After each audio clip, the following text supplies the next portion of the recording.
Hey there, good people. I hope you guys are doing well today. I hope you're having a fantastic day or week whenever you're seeing this video. My two previous videos was on grief and loss as well as trauma.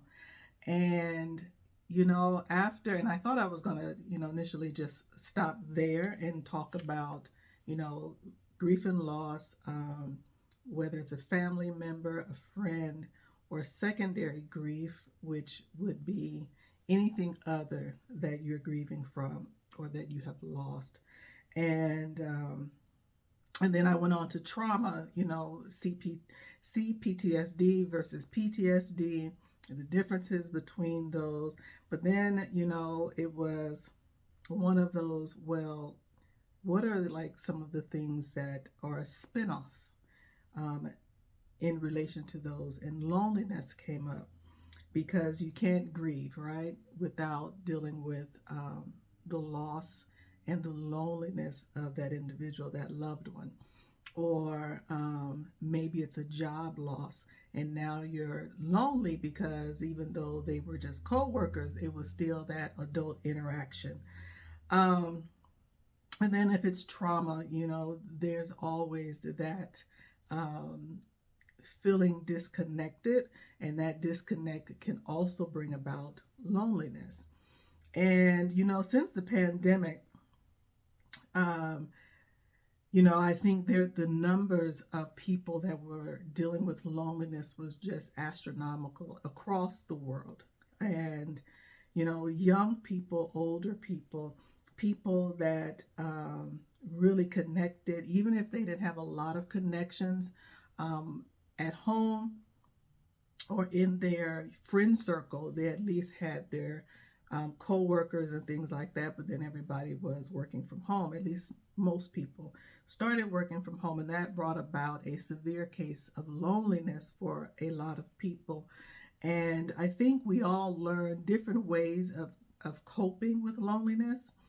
And I want to share with you guys, especially if you are in a place of, this is not, we're not dealing with a pandemic, at least not at the time of this video, thank God. But if you're dealing with grief and loss, and it has turned now into a dark place of loneliness, if you have dealt with trauma, you can also be dealing with a dark place of loneliness. And if I can just back up for just a second and just speak a little bit in reference to trauma and how you can sometimes end up, especially if it's a child. If it's a child, you may notice that that child is withdrawn, but is still interacting and may have created a fictitious friend, some make believe friend. And I think that that is the brain actually at that point trying to cope with that trauma, trying to cope with the loneliness. And so this is not always the case with children. Some of it is just, being a kid. But when it is in the case of trauma, and you can tell that they're, really withdrawn, and they may not be talking to adults or other children as much, but they're interacting. And they're interacting most likely with a friend that they have made up.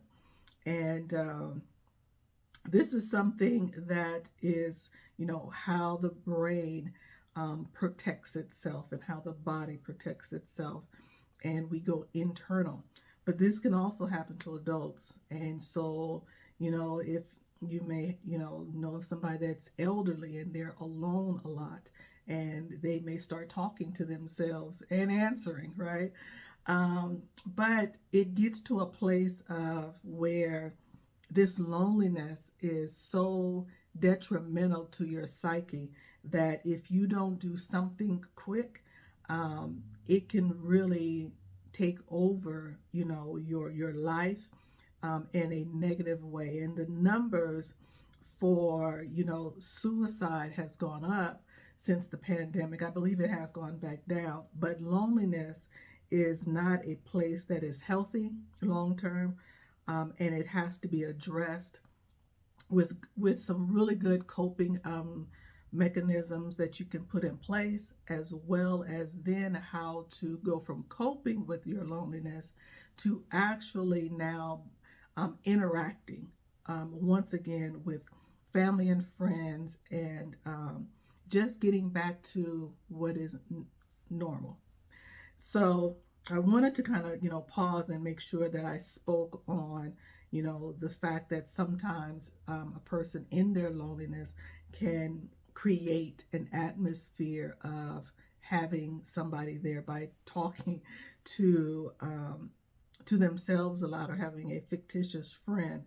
And that's when loneliness has gone too long, and you need to kind of reel yourself back in and start caring for yourself. So I want to give you a few immediate things that you can do right now that will not cost you anything to help you start pulling yourself up by the bootstraps, right, and getting out of this dark place.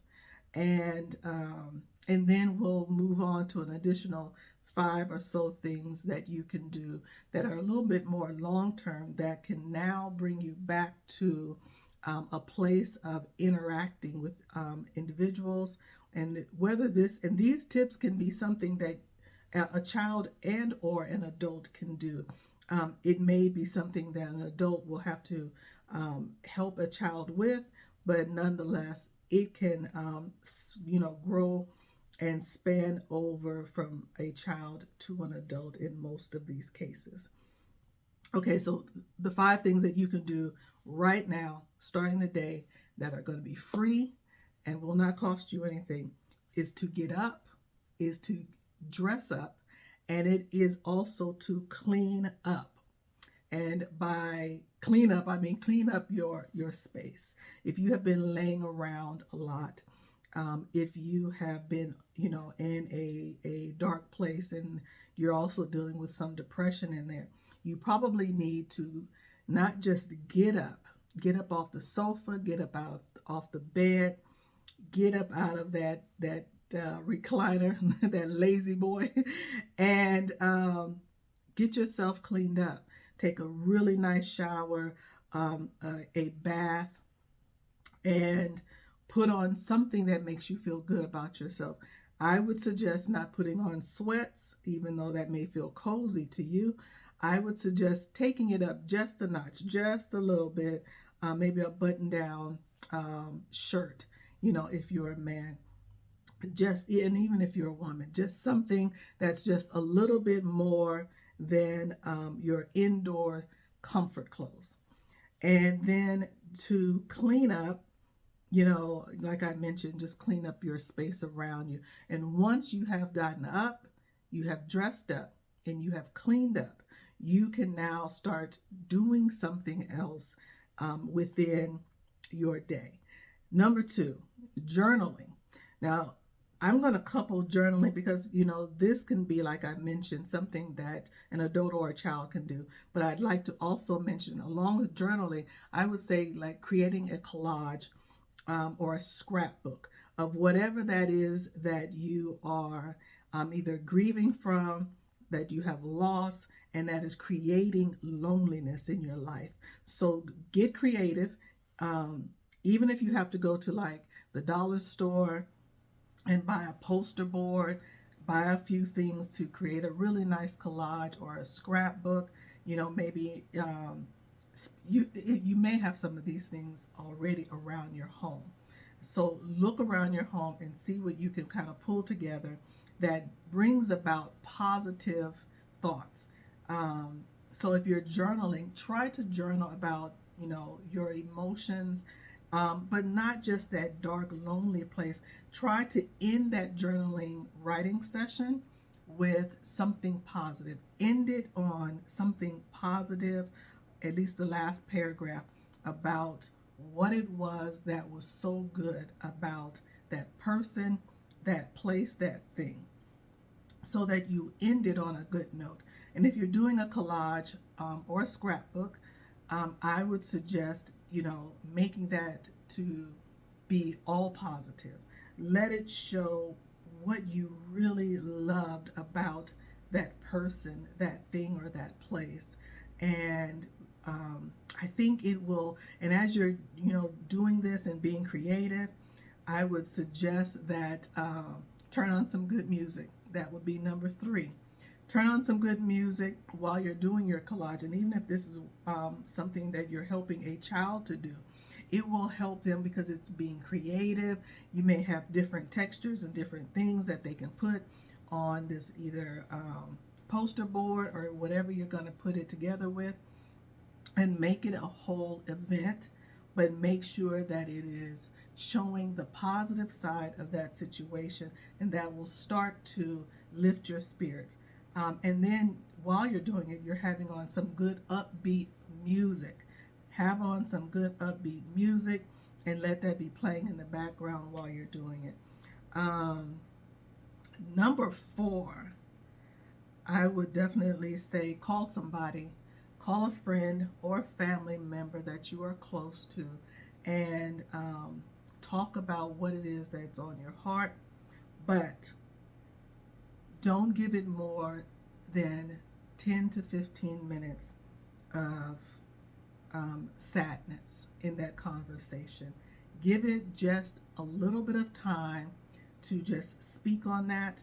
And you may even open the conversation with that family or friend and say, listen, I need 15 minutes to just whine about this for a second, to just vent for a second. And then after my 15 minutes, I'm going to be done with that. We can talk about anything that is positive. And I think the person receiving your conversation will be open to that, because you never know what they're going through, right? And if they can be a good ear for 10 or 15 minutes, then I'm sure that they would be more than willing to listen to you for that period of time. And then after that time is up, maybe you would just kind of close it the same way you did the journaling and say, but I really loved, about this person, this place, this thing, and I know that I'm going to come up out of this dark place, and and I will be okay. And ask the person, if they don't ask you, can I check on you in another day or two? And let it kind of end on that good positive note. 5, get outside. Now, this is something that is definitely going to be so beneficial in so many ways to you. And not to just get outside, but go for a vigorous walk. I mean, put on the good tennis shoes, something that you can wear to kind of sweat in, and go for a vigorous walk. Not just a casual, easy walk, one that gets the heart, up. And you may, get a little sweat going, that type of walk, because that is what's going to clear your head. I would say even to take it even a step further, before you leave to go to the park, I'm going to say go to a park for a walk, throw a blanket in your car and maybe pack you a sandwich, a bottle of water, some fruit or something like that, and make it an event. Go for a brisk walk. And when you're done with the walk, I'd say do at least 30 minutes of a brisk walk. And then after that, you can have your blanket out. I suggest also doing some really good stretching to loosen up your back, your thighs, your legs, because if you've been sitting around a lot because of loneliness and just feeling down, you're probably pretty stiff. And so that blanket out there, you're getting some good vitamin D from the sun. Do some light stretching all over, just everything. And then, enjoy your lunch. Maybe if you have your phone, you can listen to some music, watch one of my videos, a shameless plug, and just make it a whole moment. And then once you get back home, we are now in 6. And so in 6 through 10, I'm going to talk about things that are low to moderate in cost that you can do. And so here I'm going to suggest that once you get home, take a really good hot bath. And I'm going to suggest it be a bath over a shower if possible, because then I want you to put in some Epsom salts in there. And Dr. Bronner's is one of my favorite. If you add the Epsom salt is magnesium, and that magnesium is going to help relax you.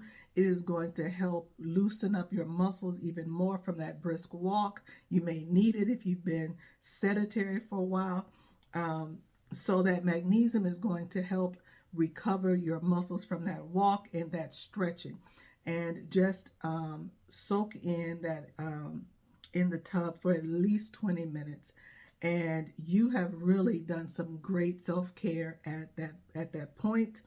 And I'm going to go into 7.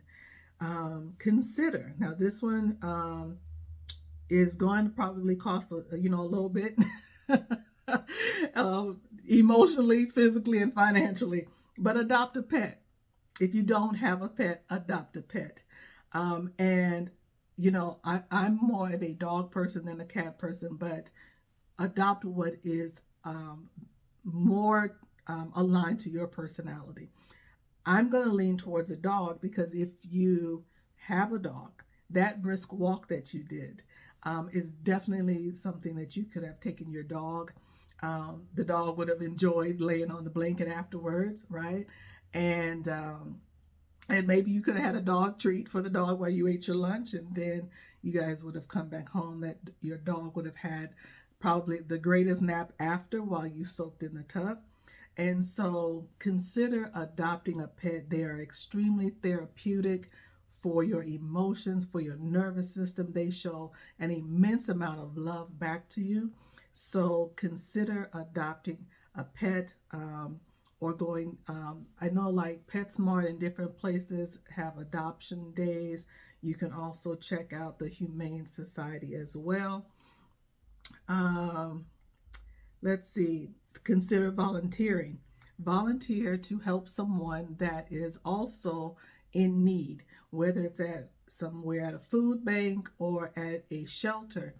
Getting out and helping someone else takes your mind off of you and your own situation and problems, and you will find out that there are people out here that have it even worse than you do, and they would be blessed to have your problems right now. So consider volunteering. Consider also, I think we're on, where are we at? 8? I think we're on 8. Start a hobby, join a group activity. And so I'm not sure if you're familiar with Meetup. It is online, as well as you can download their app to your phone. And you put in your city and your state, and it lists all of the activities and groups that are functioning within your city and your state. And you can join those various groups. I used to be a part of a hiking group, a group where ladies got together for lunch. And these are places where you can get together and meet other like-minded people that have the same interest as you. And you will be surprised at the people that you will meet and call friend at some point. So check out Meetup. Also, Eventbrite is another good online site, as well as they have an app. And it just tells you about different festivals, concerts, and events going on in your city and state that you can be a part of. Let's see. I think I might be on my last one.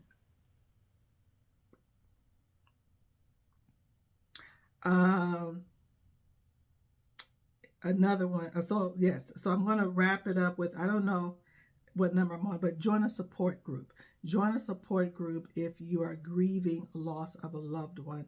That may be something you would like, you should also consider, especially if you have lost a child. I would suggest joining a support group, whether it is a spouse or something like that. Consider joining a support group of like-minded people that are also working through their grievances. Then lastly, and I think this is probably 11, which I will call my bonus one, seek counseling. And so that is what I am here for as well. And I mentioned in my welcome video and talked a little bit more about that in the grief and loss video and trauma video that, you know, that I'm here for counseling and helping you guys. I am not one that is only here by training to speak on these topics, but these are actually areas that I have dealt with and have coped and grown from.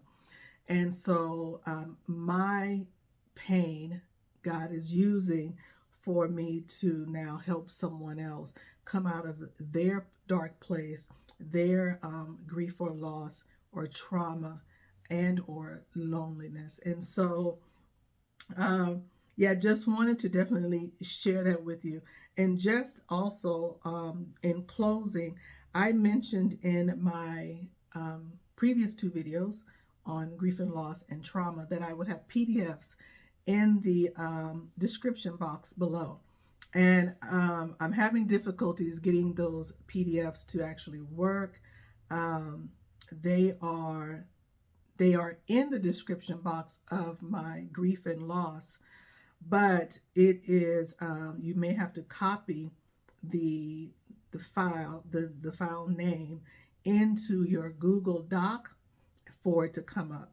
What I intend to do is to add it to my website. So you may see the link change later if I am not able to get it to work in the description box, so that you can actually have that PDF and kind of read over some of those things, because there's some journal prompts in there and other helpful information that you can kind of read on, especially in regards to CPTSD and PTSD.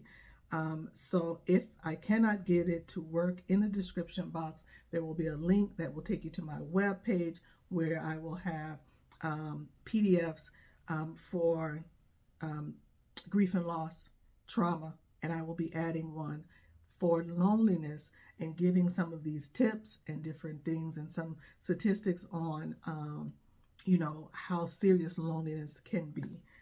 And I think that is where I'm going to stop right there. And I hope that some of these tips, especially those first 5, are things that you will start doing today.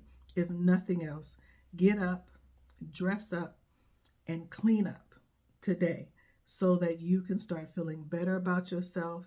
Open up the windows. It is fall, so let that good fresh air in, and you're going to make it. You're going to be okay. Just trust in that and know. And let me leave you with a scripture real quick, if you don't mind.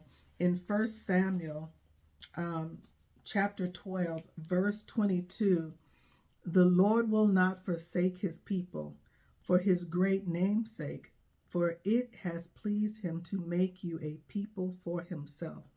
And so just know that even though you feel alone, and even though, you may think that nobody cares, it is always a lie, that there's somebody that does care about you.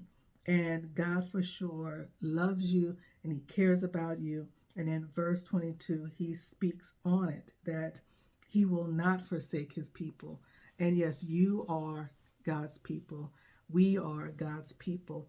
And loneliness is a psychological mindset. It is where you feel disconnected from people. It is not like I'm alone, where it is just a moment in your time. And loneliness is really where it goes deeper into a mindset where you think no one is there that you can connect with, and no one knows how you're feeling.